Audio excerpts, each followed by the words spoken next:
Well, hello there. It's good to see you. I hope that you have been doing well. My name is Bertrand, and I've prepared a nice little reading for you, a nice story. Many people may call it a Christmas Carol, but it is about an old man named Scrooge. A nasty old man. Wicked if you ask me. But I'd just like to start for you, so grab something for you to drink if you like. Some cocoa or something or other. But why don't we just get started and we learn about Christmas. Once upon a time, on Christmas Eve, old Scrooge sat busy in his office. It was very cold outside, and in Scrooge's office it was not much warmer either. Suddenly, Scrooge's nephew entered his office. "A Merry Christmas, Uncle. God save you," Fred said. "Bah," said Scrooge. "Humbug." "Christmas a humbug, Uncle," said Scrooge's nephew. "You don't mean that, I am sure." "I do," said Scrooge. "What's Christmas time to you? You have to pay bills without money. You're a year older but not an hour richer.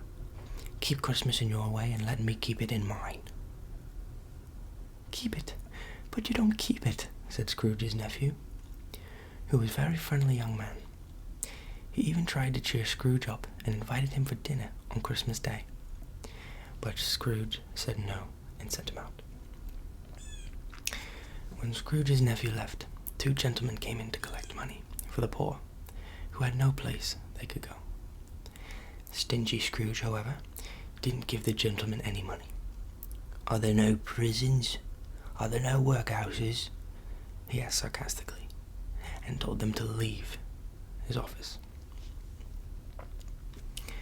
When it was time to close the office, Scrooge talked to his clerk, Bob Cratchit. "You want all day off tomorrow, don't you?"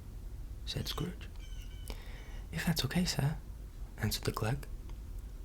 "It's not okay," said Scrooge. "And it's not fair.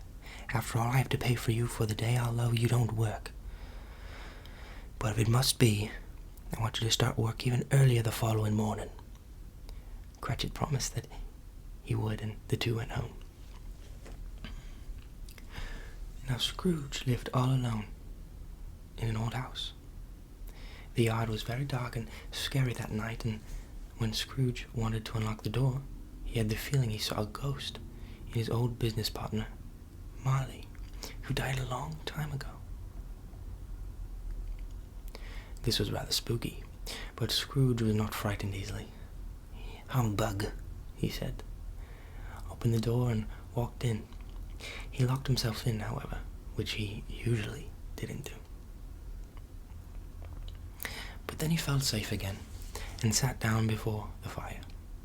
Suddenly, Scrooge heard a noise, deep down below, as if someone was dragging a heavy chain.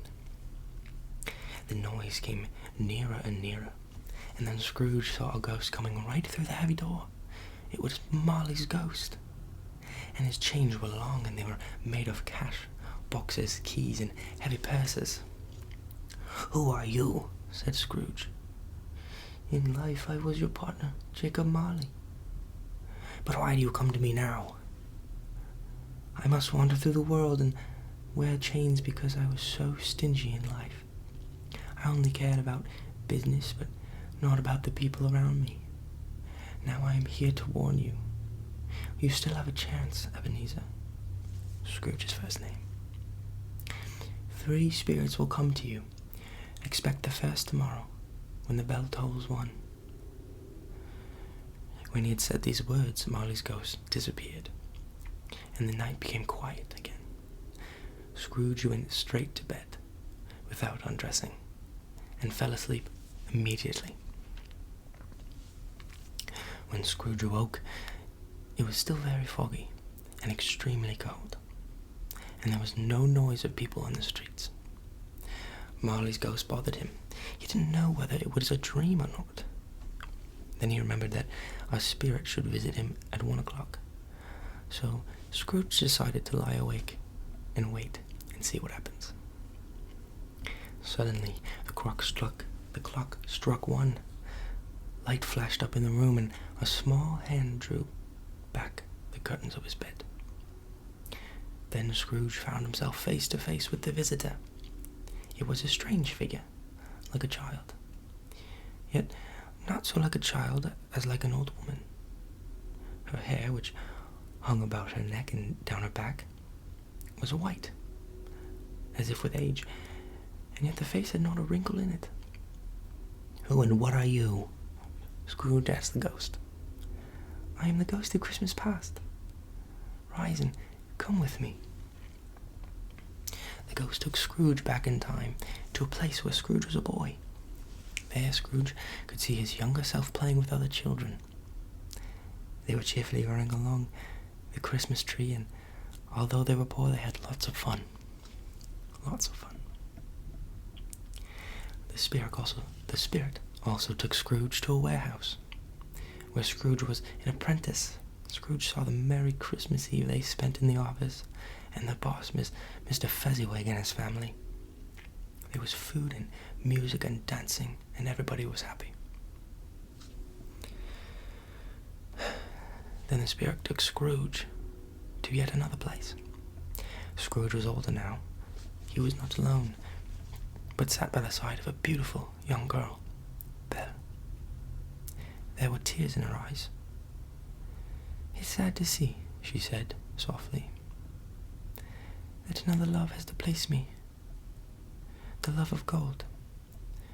Your heart was full of love once, but now I think it is better for us to part. May you be happy in the life you've chosen."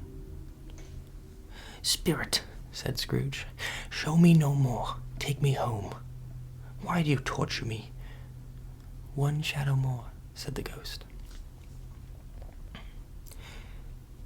They were in another scene and place. A room. Not a very large or handsome, but full of comfort. There was a family celebrating Christmas with all their warmth and heartiness. Scrooge recognized Belle, his former girlfriend. She was now married and had children. "Spirit," said Scrooge in a broken voice, "take me back. I cannot bear any longer." He struggled with the ghost to take him back, and finally Scrooge found himself in his own bed again. He was very exhausted and sank into a heavy sleep. Scrooge woke up in the middle of a snore. Just before the clock struck 1 again, he sat up in his bed and waited for the second ghost to come. And there it was. A ghost of Christmas present. It had curly brown hair, sparkling eyes, and wore a simple green robe with white fur. Its feet were bare, and on its head it wore a holly wreath. The ghost took Scrooge to Bob Cratchit's house, a very poor little dwelling. In the kitchen you could see Mrs. Cratchit preparing Christmas dinner. Her children were cheerfully running around, and Bob Cratchit came in with a Tiny Tim upon his shoulders. Tiny Tim was Bob Cratchit's youngest son. He bore a little crutch and had an iron frame around his limbs. Then Christmas dinner was ready, and everyone sat down at the table. As the Cratchits were very poor, it was not much that they had for Christmas dinner.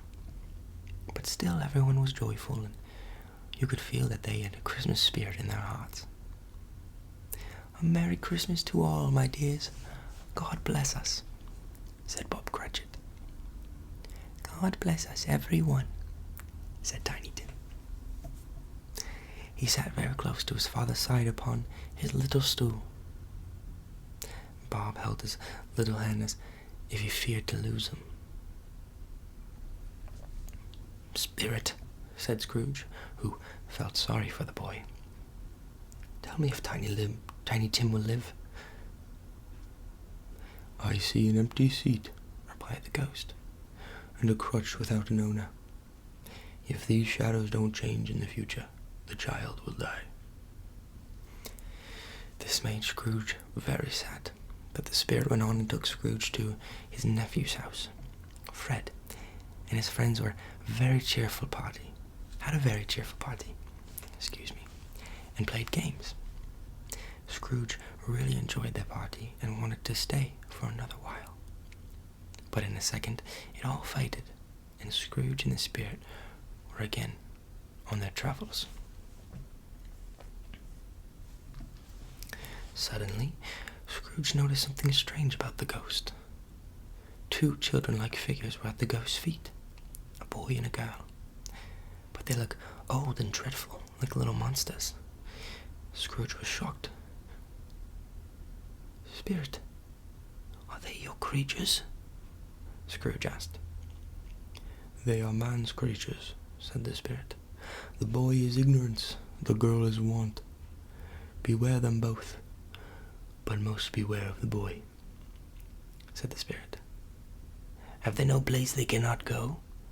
asked Scrooge. "Are there no prisons?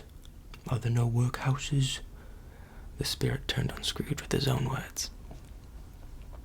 The bell struck 12.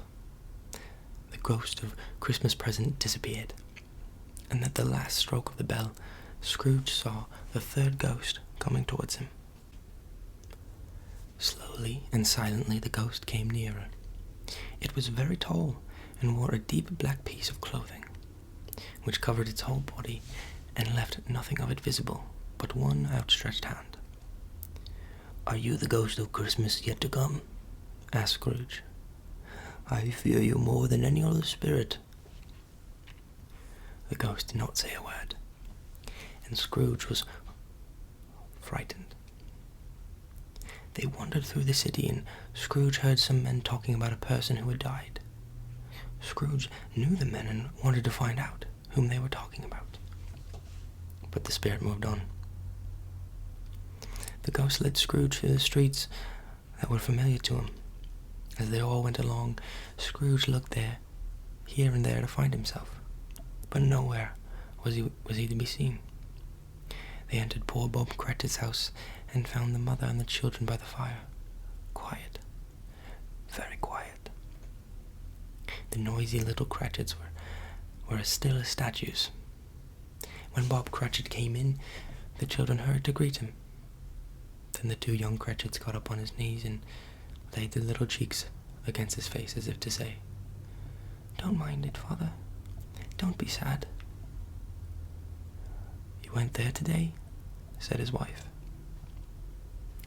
"Yes, my dear," returned Bob.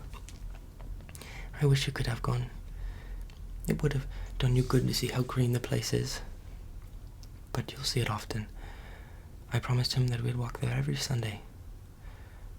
"My little child," cried Bob. "My little child." He broke down in tears. He couldn't help it. If he couldn't have helped it, then he and his child would have been farther apart, perhaps, than they were. The ghost moved on and took Scrooge to a churchyard. The spirit stood among the graves and pointed down to one. Scrooge slowly went towards it, and following the ghost's finger, read upon the stone of the grave his own name, Ebenezer Scrooge. "Spirit," cried Scrooge, "hear me. I am not the man I was. I will not be the man I must have been so far. Why show me this if I am past all hope? Good Spirit, I will honor Christmas in my heart and try to keep it all the year. I will live in the past, I will live in the present, and I will live in the future. The spirits of all 3 shall be within me, and I will not ignore the lessons that they teach. Oh, tell me that I may change my fate." Full of fear, Scrooge caught the spirit's hand, but the spirit suddenly changed. It shrunk and faded and finally turned into a bedpost. Yes, and the bedpost was his own. The bed was his own. The room was his own. Best and happiest of all, the time before him was his own, and he could make the best of it. I will live in the past, the present, and the future, Scrooge repeated, as he got out of his bed. I don't know what to do. I am as happy as an angel. I don't know what the day of the month is. I don't know how long I've been among the spirits. Hello there. He ran to the window, opened it, and put out his head. What's today? Cried Scrooge, calling downward to a boy in Sunday clothes. Today? Replied the boy. Why Christmas Day? It's Christmas Day, said Scrooge to him. I haven't missed it. The spirits have done it all in one night. Hello, my fine fellow. Do you know the Bolters at the corner? And do you know whether they've sold the big turkey that was hanging up there? Well, the one as big as me, returned the boy. It's still hanging there now. Is it? Said Scrooge. Go and hang there. Go and buy it. I am in the earnest. Go and buy it and come back with the man, and I may give you them the direction of where to take it. I'll give you a shilling for it. Come back with the man in less than 5 minutes and I'll give you half a crown. The boy was off in a shot. I'll send it to Bob Cratchit, whispered Scrooge cheerfully. It's twice the size of Tiny Tim. He dressed himself in all his best and at last got out into the streets. He had not gone far when he came towards the Jew gentleman who had walked into the office the day before. My dear sir, said Scrooge, how do you do? I fear I wasn't pleasant to you yesterday. Allow me to ask your pardon, and will you have the goodness to... Here Scrooge whispered into his ear. Lord bless me, cried the gentleman. My dear Mr. Scrooge, are you serious? I don't know what to say to such generosity. In the afternoon he went to his nephew's house. Fred, said Scrooge, it's your Uncle Scrooge. I have come to dinner. Will you let me in, Fred? Of course Fred let him in. It was a very hearty welcome, and they all had a wonderful party. But Scrooge was early in the office next morning. Oh, he was early there. If he could only catch Bob Cratchit coming late. And he did it, yes, he did. Bob Cratchit was a full 18 minutes late and a half behind his time. Scrooge sat with his door wide open, that he might see him come in. Hello, growled Scrooge, in his usual way. What do you mean by coming here this time of day? I am not going to stand this sort of thing any longer, and therefore, he continued, jumping from his stool, and therefore I am going to raise your salary. A Merry Christmas, Bob. Bob Cratchit was very surprised, and so were many people who found Scrooge so changed. Scrooge became a better person to Tiny Tim, who did not die. He was a second father. Scrooge became as good a friend, as good a master, and as good a man as the good old city knew, or any other good old city or town in the good old world. It was always said of Scrooge that he knew how to keep Christmas well. May that be truly said of us, and all of us, and so, as Tiny Tim would say, God bless us, everyone.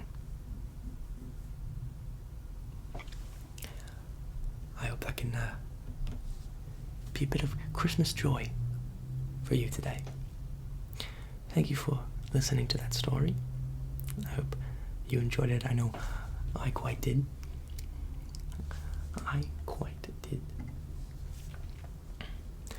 Thank you so much for watching this video, and Merry Christmas to you, and Merry Christmas to all. Thank you.